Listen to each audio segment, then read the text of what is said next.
Okay, so with a hammer, my girly hammer.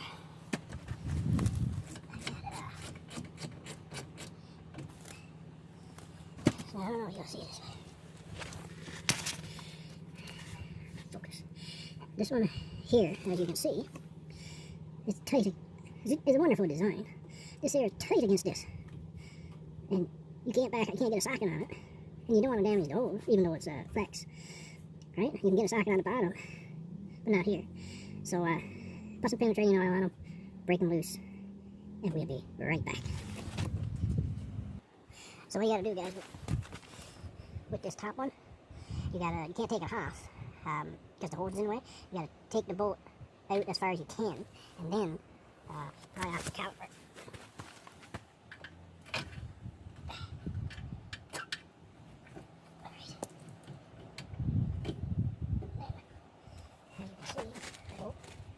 You can kind of maneuver this, but you get your bolt out. Or maybe not. What a fucking design. Alright, now usually you hang it up, but this one is okay for now. And I just want to show you another wonderful design here.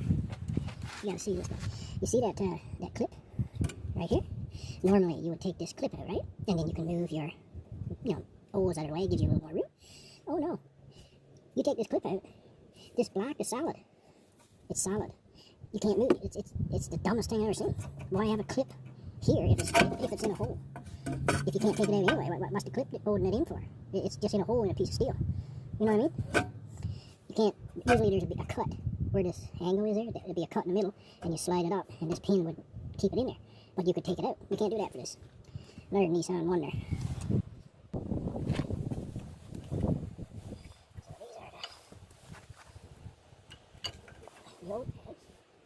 And they're not too bad. I thought that I was needing brakes, but not really.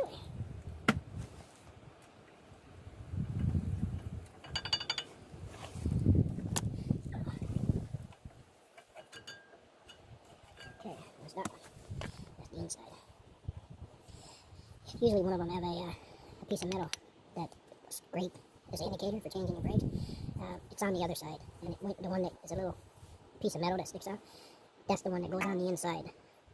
But it was on the other side. I already did the other side until I realized I should make a video, I guess. But that's on the inside.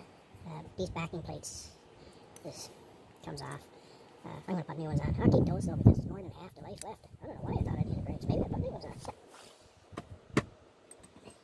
Anyway, guys, I'll take you in and we'll clean this up. Alright. What we're going to do is we're going to clean these up. There's grease that's, you need to grease these because that's your glide pins. You need them to move in and out freely. I haven't got the boot, I'm going to take the bracket off. I'm not just changing the brake, I got to check the rotor, they've never been off. The drum, and I just want to take it off and have a look inside. But you clean those up. There's a one here, I don't know if you can see that, once I cleans it up you will. There's a rubber sleeve, if you want to say, on the top of this one. That one goes to the bottom, that's your anti-rattle piece. So that goes on the bottom, and your top. They're both the same other than the piece of rubber here, okay? This was 14 millimeter.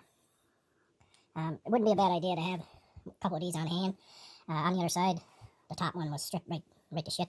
So I, before the wife came out of town, I got her to pick me up one. So it's always nice to have a couple of these because, they're going to rust out.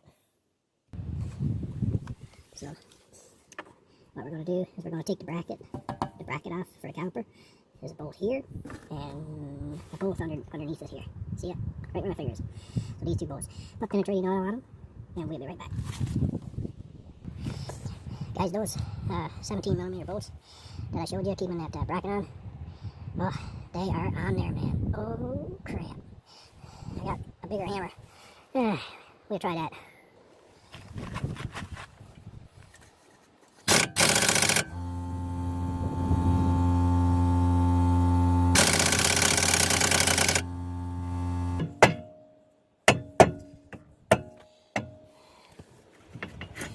This one so far is a lot easier than the other one. I bet you there's a lip on that one too.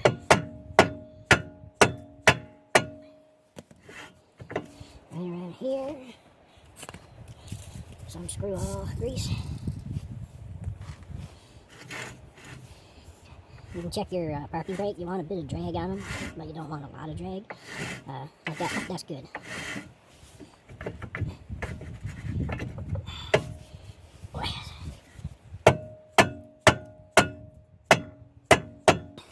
This here, the parking brake, is not going to let me take this off.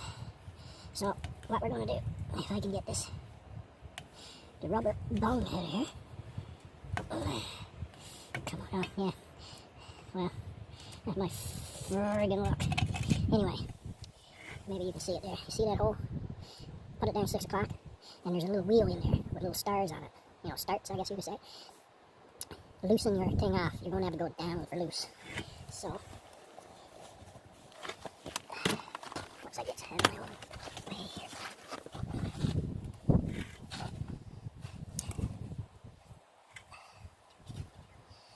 Where are you? When I start the job, I should just kick myself in the head. Okay. There you are.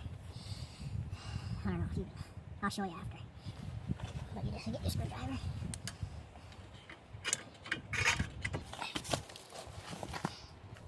And it should come off. There should be. Let's go inside.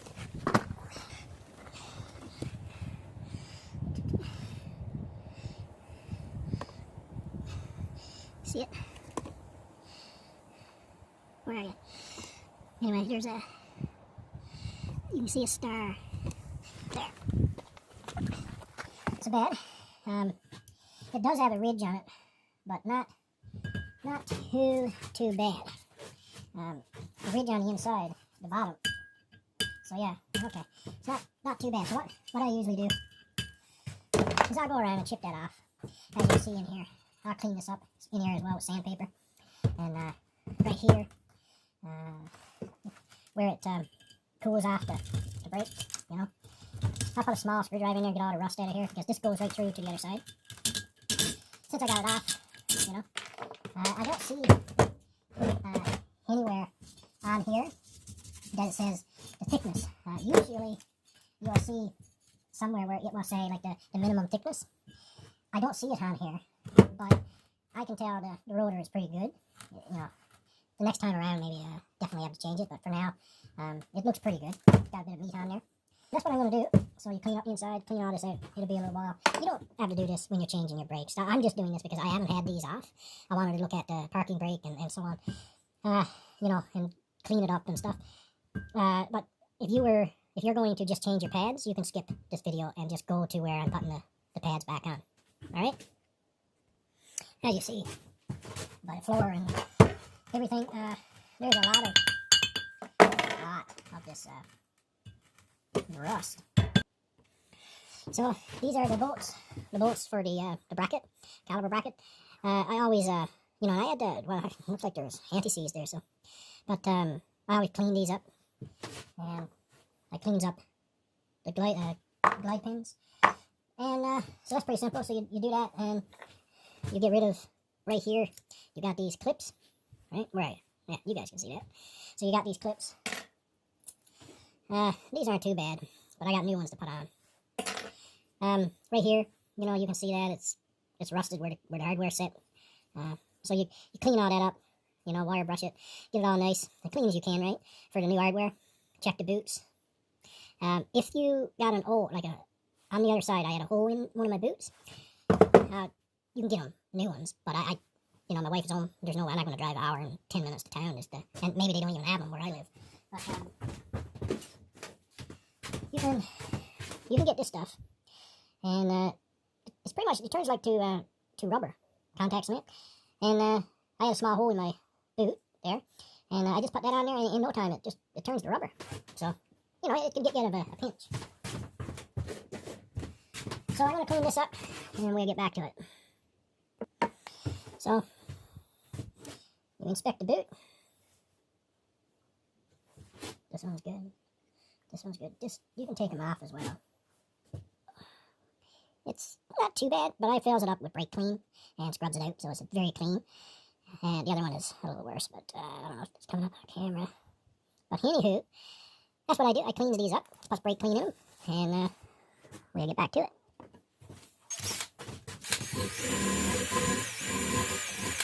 Watch your eyes, guys. Same idea as smell vision.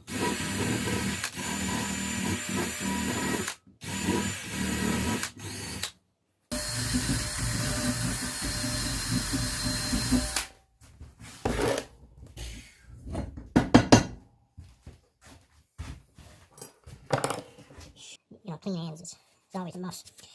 You know, I'll never get to COVID because not even a virus can survive on hands like this. But anyway, once you get this cleaned up, this is nice here. You know, it's only so good you can get it, right? And where is the, so you know, you really should try to get it no rust. Just helps it along. And just in case I forget to mention it, on the new pads, I'll put a little bit here and smear it around on the top where it goes in, because it rides. Can you see this? This is the bottom, say, and this fits in there like that. Right? And it slides back and forth. That's the gist of it. So, I'm just gonna, I clean all this here with brake cleaner. I'm just gonna put a little anti-seize on here when I put the rotor on. And then I'll clean the rotor as well. And everything looks okay. A little anti-sneeze on there. And spread it around. You don't need a lot, but this stuff is not exactly cheap either. Where I live anyways. Don't have to move to Alberta or Nova Scotia. Seems like you guys get all the cheap stuff. So, anywho, put a little down there, just in case in the future we want to put it in there to do something. We don't want to spend the majority of our time beating on it trying to get it off. So that's that. The bearing seems okay. No, you know, everything seems alright. Okay. Great.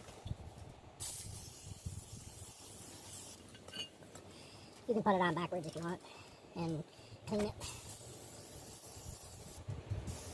I'm getting in on the camera. Now, what did I do with that rubber bung?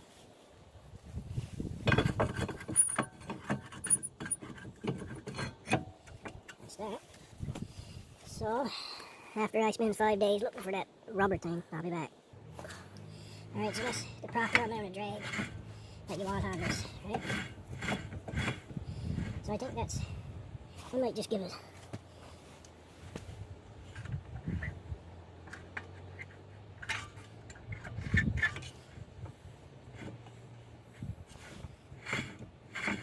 that should be good.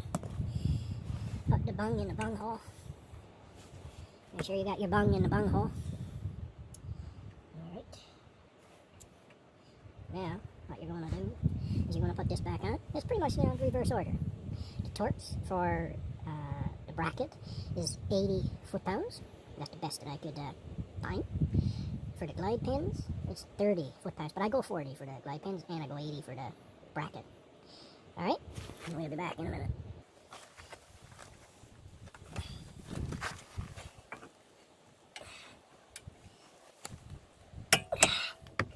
That's 80 foot-pounds.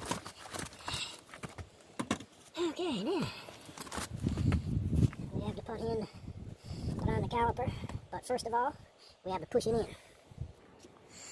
So, I got this kit. Maybe I'll do a review on this brake kit. I don't even remember where I got it, but you need this. There's different brakes. There's the ones, this kit will do it, pretty much all of it, where you gotta turn and screw the piston in. It does that too, but for this one it's just a straight piston, so you just put it in like that and it goes up against that lip.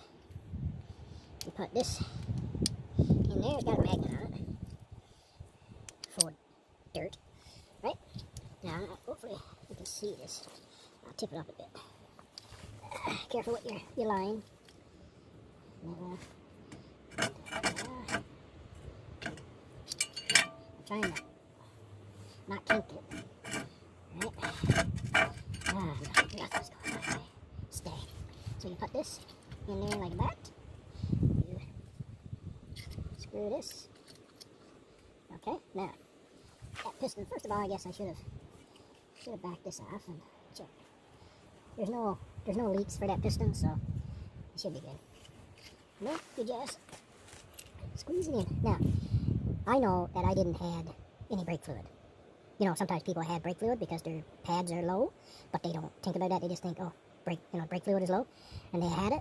Well, when you get the new pads put on, the chances are it's going to pop that cover right off if you screw in your pistons, because there's not enough room. But this piston is going in very easily too. Alright.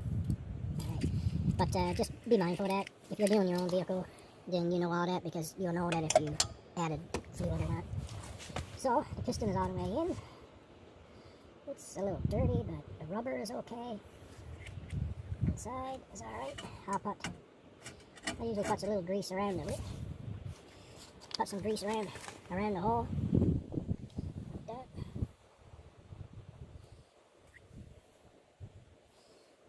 It just helps on the back of your pads, and I put some on the pads as well, the backing.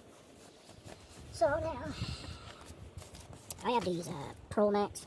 It's from a Colonial. What we have out here, Colonial. I don't think they're the best quality. I don't know.